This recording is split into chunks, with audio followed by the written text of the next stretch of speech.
Today we're going to take a look at a new and different approach to web scraping, especially for those of you who are interested in doing this at scale. Now, web scraping can be a messy process due to two reasons mainly. One of them is an inconvenience, the other one is a real issue.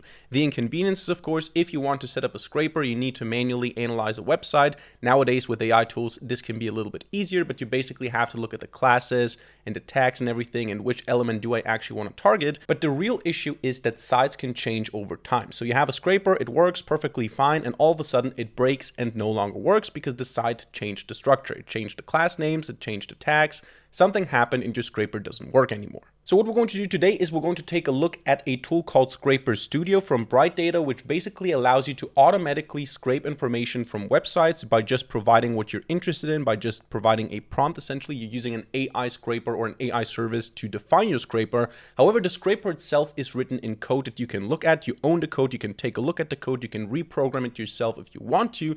And the best part is, if the scraper breaks at some point, there is a self-healing feature. So you just have to say that the scraper broke, you have to describe what happened, and then it fixes itself. And you can also, again, take a look at the code. So I think this is going to be very interesting. If you like this video, let me know by hitting a like button and subscribing. And now let us get right into it.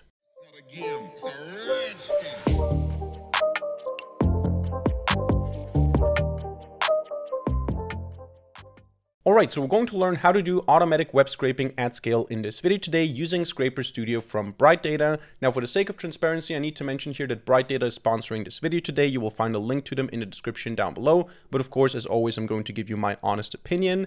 And Scraper Studio, as I mentioned, what it allows you to do is it allows you to just provide a website, describe what you're interested in, and it builds the scraper for you. So you don't have to code it yourself. You still have access to the code. You still own the scraper. You can do whatever you want with it, but you don't have to write any code if you don't want to. And in this video today, what we're going to do is we're going to go through 3 examples. One is going to be scraping news here from Hacker News. Of course, feel free to use any other website as well.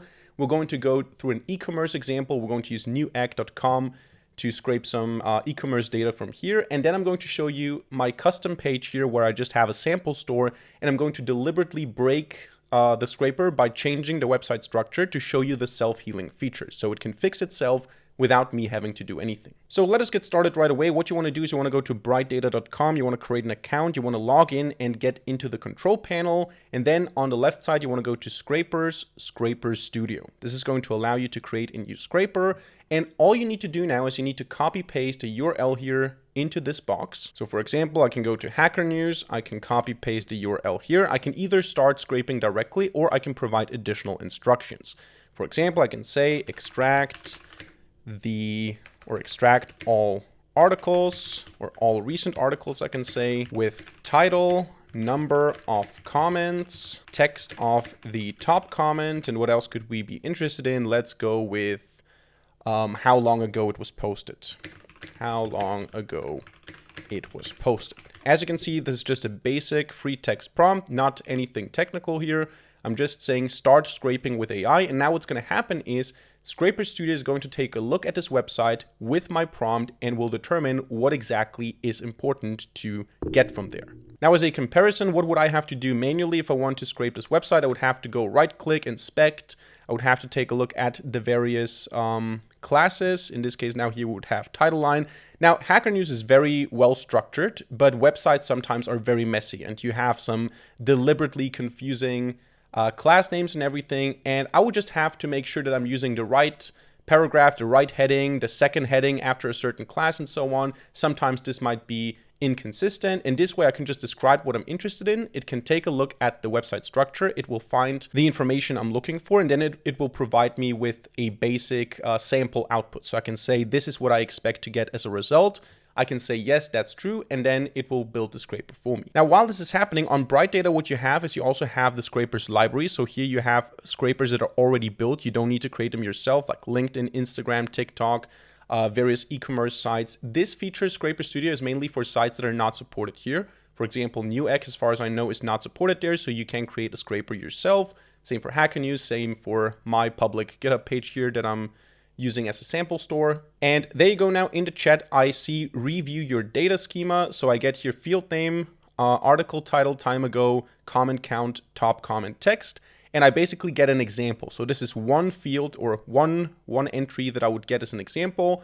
We can see that this is the top one, half-baked product. It has 152 comments. It also, in this case, 155, probably it's already updated. Okay, now it's 56. So this is a very dynamic thing, obviously.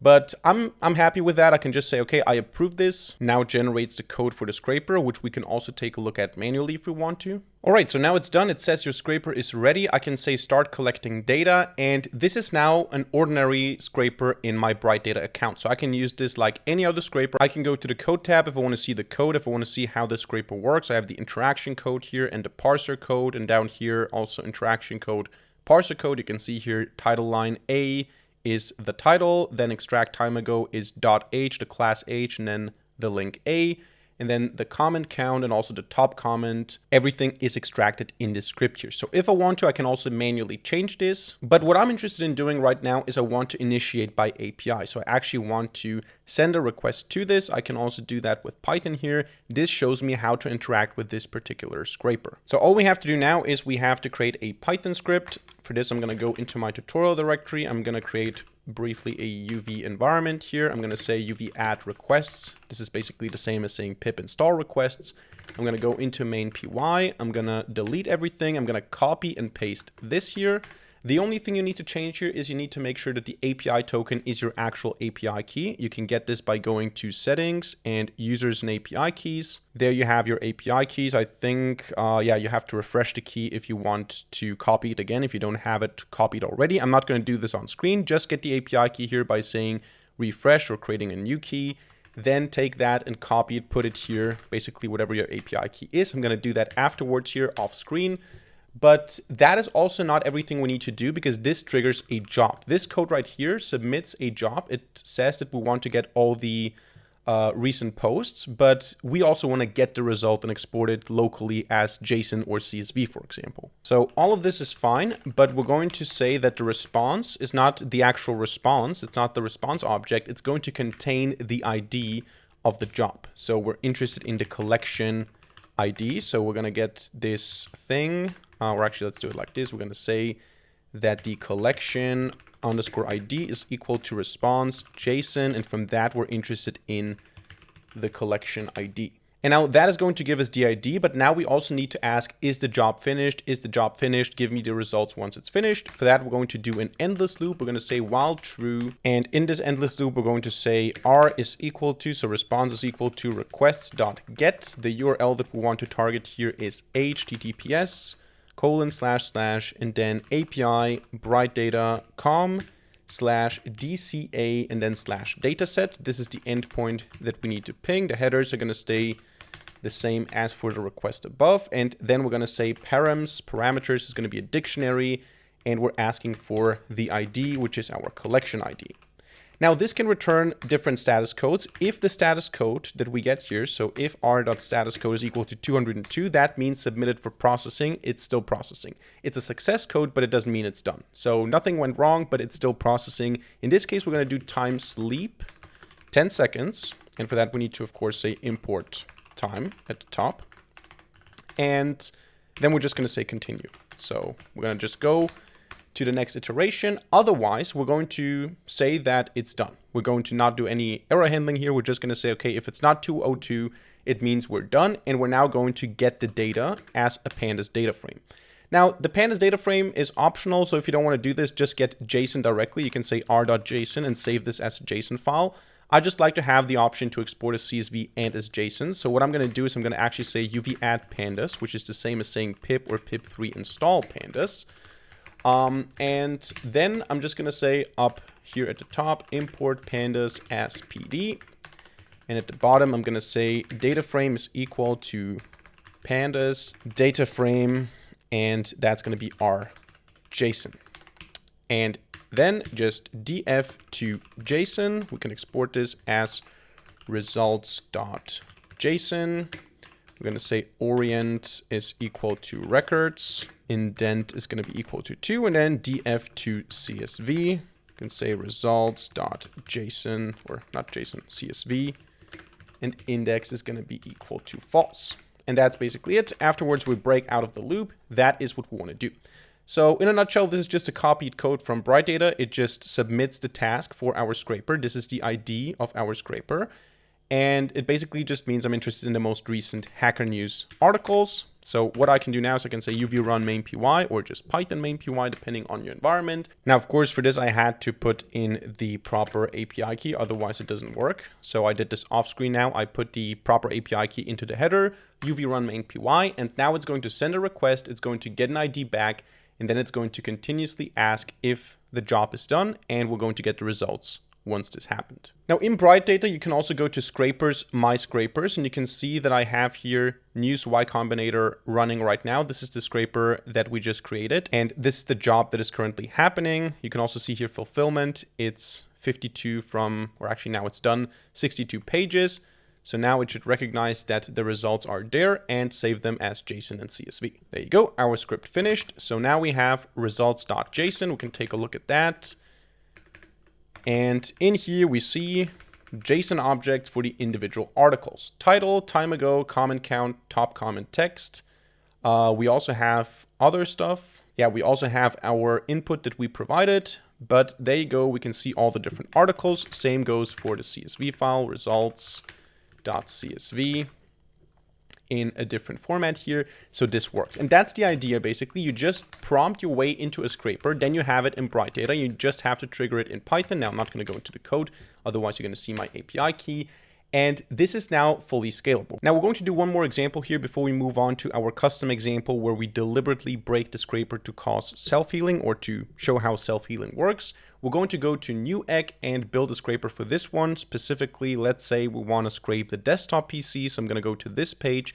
I'm going to copy this URL. I'm going to go to Scrapers again, Scraper Studio, and here I'm going to enter the URL. So just the URL we copied. I can also say again, add additional instructions. And let's say we're interested in the name and the price and whether we saved money, whether there's a sale or something like this. And if we have free shipping, although all of them have free shipping, so we're not going to get a lot of information there. So let's say we just want to have the title, the price, and how much we save. So let's go here.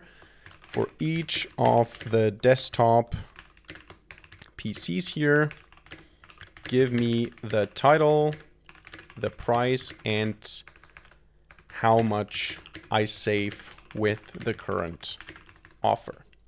Quite simple. Start scraping with AI. In this case, it tells me here that there already is a scraper for newegg.com. In this case, of course, use that if BrightData provides it. For the sake of just showing this, I'm still going to create my own custom scraper here. This will open again a chat interface. Here now I can review my data schema, title, price, original price. In this case, it showed me the price and original price, but let's say now I want to change something. In this case, I will decline now to show you how to interact with this. I'm not interested in price, original price. I'm interested in price and the percentage that I'm saving. Both is fine, but I just want to show you how we can reject and ask for something else. I will say title and price is fine, but instead of original price, I want the percentage I save. It's also provided on the site. I don't need the original price. Now I get here Dell Optiplex. I can see if the information is correct. This is this one, 257. And in this case, it doesn't even say save, but it still saves something because this price is actually, it's actually crossed out. And it tells me save 27%. Now I could go back and forth. I could edit the field and say, hey, I just want to have the number. I'm just going to accept it for now because I don't want to spend too much time on this. But that will now create a scraper for Newegg that gives me title, current price, and savings. Now our scraper is ready. Start collecting data. The only thing that we need to change now about our script is we need to go to initiate by API. Let's go to the Python script. The only thing we need to swap is the collector ID. So that needs to be changed in our code. And of course, also the data. So I removed my API key here for the demonstration. And I'm going to just copy this, replace that. And then I'm going to copy the data here. And we're going to replace the Y Combinator stuff with Newegg stuff. Now I added back my API key. So let's go UV run main py and see if we get the information about the different PCs. Again, we can go to My Scrapers. I can go here to Newegg, and we should see that something is happening. Records 12, inputs 1, and over time, there you go, we're extracting the various pages. At some point, it's going to be done. There you go, now it's done, and our script should react to that any second.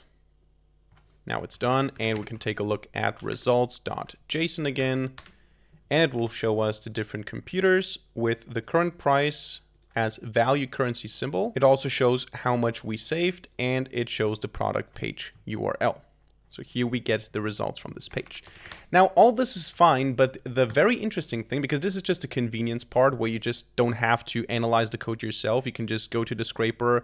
Again, as I mentioned, you can also modify the code of the scraper entirely. You own the code. You literally can go into the parser code and say what you want to extract, what you don't want to extract. You can code this yourself entirely. It's fully deterministic. It's not AI slop. You can code this yourself. But the really interesting part is not that you can just create scrapers without having to code yourself. The really interesting part is the self-healing feature. Once you have a scraper and it breaks, you can just easily fix it. And for this, we're going to take a look at our custom page here. This is a sample store, basically a GitHub repo. It's just this public GitHub repo here, public page test. It has an index.html file. That's basically it, just diff h2p span with different classes. We get the cost, popularity, reviews. We can take a look at this. And every time I commit, every time I push here, we have an action that publishes this to GitHub pages. The only reason I'm doing it like this is because I want to have a public page, not on localhost, and I don't want to pay for it, so I'm using GitHub.io. And what we can do now is we can create a scraper for this page, and then we can change how this website works. We can break the scraper and see how this can easily be resolved. So I'm going to go to Scrapers now, Scraper Studio again. I'm going to copy the URL here. I'm going to paste it. I'm going to say add additional instructions. And I'm going to say extract all items, including their name, price. What else did we have? We have rating, number of reviews. So average rating, number of reviews, and description. Start scraping with AI. So we can see it gives me here items. Items is an array and it contains the following values. It contains the name, price, average rating, number of reviews, description. That's exactly what I want. So I can approve that. This is going to create the scraper. While this is happening, let us clone our repository so we can change the structure afterwards. So I'm going to go here again, code, SSH, copy that, go here, git clone this repository, and then in this repository, in this directory, public page test, index.html, I'm just going to replace all the classes to be a different class. So instead of product, I'm going to say item. I'm going to do that with a simple substitution. Product will be replaced with item. Then what else do we have? I'm going to replace title with name. So title is going to be name. Description is going to be something else as well. Let's go and say description will be just desk. So short version of that. Cost is going to be price. So S cost is going to be price now. Popularity is going to be rating. And finally, we're going to say reviews is going to be number of ratings, G.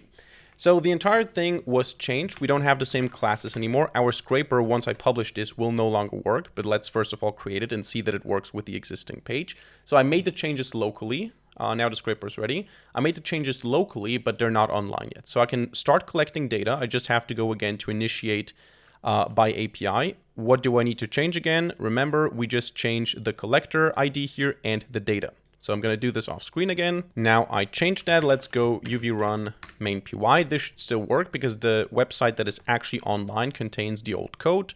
So if I go and inspect, we can see that it's still product, title, description, cost, popularity, reviews, the old names. So that scraper works without any problems.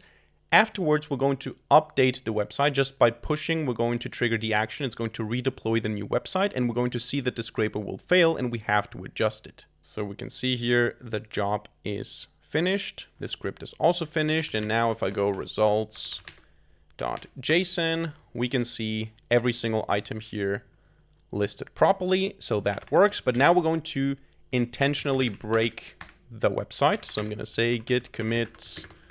Actually, I need to first add, of course. So I'm going to say git add index.html, git commit Let's call this break and then git push. Now, just by uploading, this is going to trigger an action. So we can go here, actions. You can see that this is now deploying the new website. It says in progress, so we have to wait a little bit, and then our website here will have a different source code. This is what it looks like right now, but when I refresh in a couple of seconds, that is going to be updated. Okay, so now the website structure changed after this redeployment. We have the different classes now. The website for the most part looks the same. The only difference is I also changed, since I marked the whole file, I also changed not just the classes, but also some text. But it doesn't really matter. The website is basically the same. It has the same information. Our scraper, however, will not work. So if I go and say UV run and then main py, this is going to create a task for our scraper. It's going to create a run, but it doesn't find anything. It will not be able to extract anything. There you go. I get a value error. It just doesn't work. It fails. And also here, record 0, it doesn't work anymore. The scraper broke. So now we get to the self-healing feature, which is, in my opinion, the most important one. We can go to code and we can click on this button here, which says self-healing. And I can say the scraper doesn't work anymore. Seems like the page code changed and now nothing works.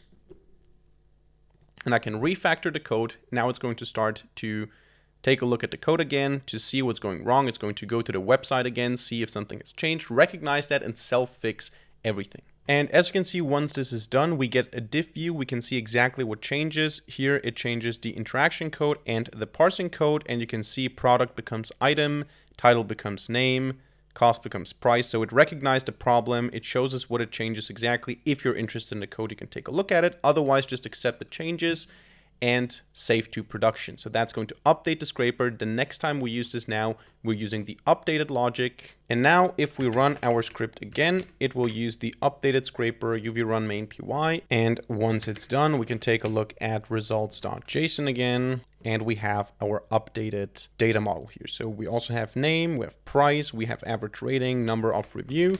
And just to make sure that this is really the case, we can say remove results.json and run UV run main py again. And again, results.json contains the updated information. So that is how you can easily do web scraping at scale, because on the one hand, you don't have to create the scrapers yourself. You don't have to write the code, and especially you don't have to write the code in the beginning. You can still refine the code. You can still add your own logic if something is way too complicated to be figured out by the system in case you encounter some limits, but you don't have to start scraping or analyzing the site yourself. And the most important thing is you don't have to heal your scrapers manually. You can just say, hey, something went wrong. The site structure seems to have changed. Fix this and it will do it for you. So that's it for this video today. I hope you enjoyed it and hope you learned something. If so, let me know by hitting a like button and leaving a comment in the comment section down below. Also, don't forget to check out Bright Data, the sponsor of this video today. By checking out the sponsors, you're also supporting the channel. And besides that, don't forget to subscribe to this channel and hit the notification bell to not miss a single future video for free. Other than that, thank you much for watching. See you in the next video and bye.